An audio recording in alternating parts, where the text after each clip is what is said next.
Ari nagigyaho, may lumapit na naman sa atin na nagbebenta ng motor. NMAX version 1 nga pala ito na 155. Taga Jensan nga pala to si sir, kaya wala na naman siyang choice dahil mababarat ko na naman siya. Wala nga naman bumalik ka ng Jensan na wala kang mapapala sa transaksyon natin.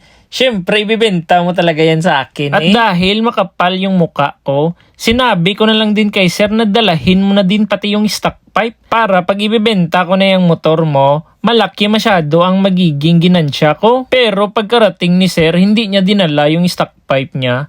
Kaya imbis na nag-usap na kami sa isang presyo, hindi ako papayag. Sabi ko kay sir, bakit hindi mo dinala yung stock pipe sir? Kailangan ko yun, ibabiyahe ko pa naman yung motor mo. Bawal ba naman itong open pipe sa mga LTO or HPG ba? Kaya sabi ko kay sir, sir, yung ibabayad ko sa'yo, babawasan ko na lang ha. Kasi hindi mo dinala yung stock pipe. Kaya wala nang nagawa si sir. Binarat ko na nga siya sa chat. Tapos pagdating sa personal, binarat ko pa siya. Tapos ang pinakamatindi pa, siya pa yung lumapit sa akin. Mga 1 oras pa yung binyahe niya papunta dito sa Coronadal galing Jensan. Kaya sobrang tindi talaga nito.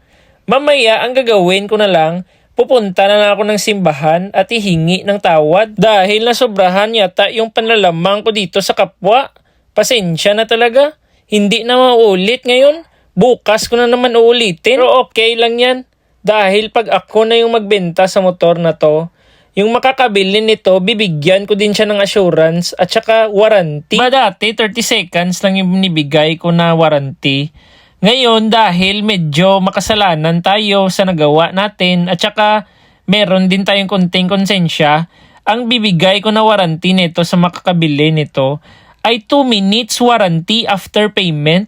So saktong-sakto na yan. Makakauwi ka pa man yan Hindi ka pa man nito ititirik agad. Baka bukas ka pa man niya ititirik kaya walang problema yan Or siguro pagkasunod na bukas depende na lang yan sa'yo. Pero joke lang yan Baka maniwala kayo na sirain talaga yung mga binibenta ko. Hindi lahat yan ng mga binibenta ko ng mga motor.